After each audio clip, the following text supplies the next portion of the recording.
hidup tertib secara nyata dan harmonis. Itu khasnya Konfusianisme. Teman-teman Tiongkok rata-rata filosofi hidupnya itu khas Konfusianisme. Jadi tidak terlalu metafisikal.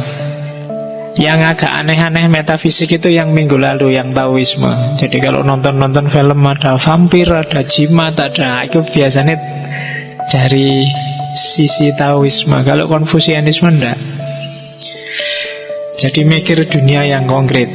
Makanya teman-teman kadang-kadang jauh lebih sukses hidupnya, karena filosofinya filosofi hidup di dunia.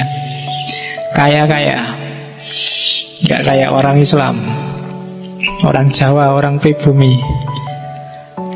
Kalau anekdotnya dari gaya berdoanya aja kan kelihatan.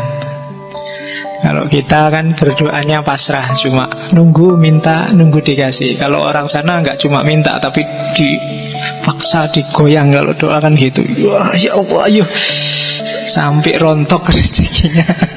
Kalau kita kan nunggu jatuh, kalau dia digoyang sampai jatuh semua. Nah, itu makanya kaya mereka. Malaikatnya yang di atas kaget semua, digoyang, ayo jatuhin, jatuh semua rezekinya. Kalau kamu kan pasrah, ya Allah rezekinya dong. Oke, itu Konfusianisme. Hidupnya mulai tahun 551. Cuma ini mungsret itu apa? Kalau dari segi angkanya sampai 479. Tapi sebelum Masehi, kalau pakai tahun Masehi. Karena teman-teman Tiongkok kan punya tahun baru sendiri sebentar lagi. Mungkin seminggu lagi, tidak ada, lebih dikit. Tahun baru Imlek. Karena memang kalau dihitung dari sisi, dan tahunnya jauh lebih besar daripada tahun Masehi, karena hidupnya memang jauh sebelum itu. Jadi Konfusius itu sebenarnya istilah Latin, transliterasi dalam bahasa Latin dari Kung Fu Shu, atau ada yang baca Kung Fu She. Jadi itu jadi nama Konfusius itu sebenarnya nama transliterasian, bukan asli. Ini nanti akan bertaburan istilah-istilah dari bahasa sana, dan karena saya nggak ngerti bahasa sana, ya tak waco apa anane ya. Jadi mungkin ada yang ngerti, boleh diingatkan cara bacanya. Cuma sementara saya belum mendalami bahasa sana, hanya pikiran-pikirannya yang coba saya pahami. Nama aslinya bukan Kung Fu Shu itu, nama aslinya adalah Song Ni, atau kadang-kadang dipanggil juga Kongzi. Kung itu nama keluarganya, nama marganya. Kalau artinya kadang-kadang diterjemah Konfusi atau Konfusu, itu artinya Master Kung, Guru Kung. Dia dianggap guru paling besar dalam sejarah Tiongkok. Itu Konghucu. Kalau ada yang pernah baca 100 tokoh di buku Konfusius, Kungfusu ini kan orang nomor 5 paling berpengaruh di dunia. Nomor 1 Nabi Muhammad, nomor 2 Ishak Newton. Ya kan Ishak itu kan dari bahasa sono, bahasa Arabnya Ishak. Loh iyalah, kamu bahasa sana. Loh, coba kamu tanya mereka, ya, Ibrahim jadi Abraham, tapi kalau Ishak jadi Ishak, Ismail jadi Ismail, Daud jadi David, Sulaiman jadi Solomon, kalau di Jawa jadi Sulaiman. Ya kan katanya begitu. Nah, jadi namanya memang Ishak Newton. Orang nomor 2 paling besar, nomor 3 Isa, kalau dalam bahasa barat Yesus, nomor 4 Buddha, nah, nomor 5 Konfusius. Jadi orang juara 5 paling berpengaruh di dunia. Ada beberapa tulisan yang mau ngecek apakah dia nabi atau bukan, monggo terserah ijtihad masing-masing. Dari sisi pengaruh, ajaran, gaya, dan perilaku, bisa jadi ya. Meskipun kita tidak harus mengimani, kan kita wajibnya cuma 25. Wong itu sangat jauh. Nabi Muhammad aja 6 Masehi. Kalau ini kan 500 tahun sebelum Masehi.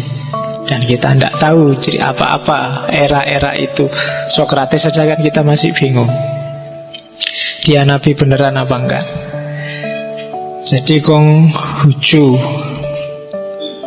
hidupnya sebenarnya awalnya orang biasa-biasa dari keluarga militer, sempat juga jadi pejabat negara, tapi kemudian lebih enjoy jadi guru.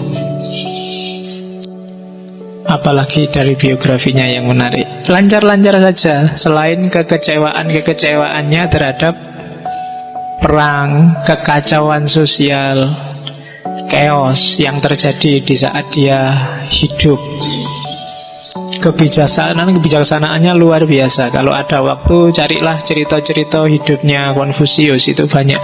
Kalau itu Islam mungkin dia bisa dianggap wali. Banyak cerita-cerita agak-agak karomah, agak gitu. Itu Konfusius. Apa ya yang bisa saya ingat dari itu? Dia punya murid, misalnya dia punya murid namanya Yan Hui. Yan Hui ini murid kesayangannya. Satu ketika Yan Hui mau pulang kampung, pesannya Konfusius, ya pulang kampung aja, pesanku 2 ya, jangan berteduh di bawah pohon. Yang kedua, jangan sampai kamu bunuh orang. Itu kan heran Yan Hui, lu ngapain aku kok tiba-tiba bunuh orang itu? Kok tidak boleh berteduh di bawah pohon, ada apa? Oh, tidak ada listrik. Kalau ada listrik sih mending, mungkin khawatir kesetrum apa-apa. Tidak ada. Tapi ya wis, pokoknya karena gurunya yang ngomong, ya dia ikut aja. Sampai kemudian begitu dia jalan, keluar hujan deras. Wah ini hujan, ini harus cari yup-yupan. Apa yup-yupan itu bahasa Indonesia nih? Iya, harus cari tempat berteduh. Iya. Nah, dia nyari mau ke bawah pohon. Waduh, pesannya guru kok tidak boleh. Tapi ini ya milih bahasa aja deh daripada melanggar. Baru aja dia milih hujan-hujan, tiba-tiba petir keras sekali datang dan kena di pohon itu. Oh, berarti maksudnya tadi itu. Terus selanjutnya pulang ke rumah, lihat istrinya tidur sama orang lain, berdua gelap-gelap. Oh, ini kok istriku tidur berdua sama orang lain. Sudah marah dia, sudah nyabut pedang. Ingat gurunya, jangan sampai bunuh orang. Wah, mungkin ini maksudnya. Begitu jendelanya dibuka, dilihat, oh ternyata saudaranya sendiri, iparnya sendiri, sama-sama perempuan. Ya, loh, ya makanya aja ngamuan toh. Nek ngamuan itu mesti keliru. Dan pesennya gurunya kan gampang. Wah, terus dia pulang kampung langsung ngomong, guru sampean makrifat, apa-apa ngerti laduni mesti. Terus gurunya bilang, lu ndak, aku itu ya ndak sampai segitunya. Cuma aku ngerti ini mau hujan deras, dan dari cuacanya gelagatnya kok akan banyak petir. Kalau kamu di bawah pohon bahaya, maka tak ingetin jangan berteduh di bawah pohon. Dan kulihat kamu pulangnya kok bawa pedang. Kan biasa kalau kamu bawa pedang kan tak ingetin, hati-hati lo ya bawa pedang, jangan sampai bunuh orang. Jadi jawabannya simpel. Dan kadang-kadang kebijaksanaannya itu agak awalnya susah dipahami, tapi belakangan ya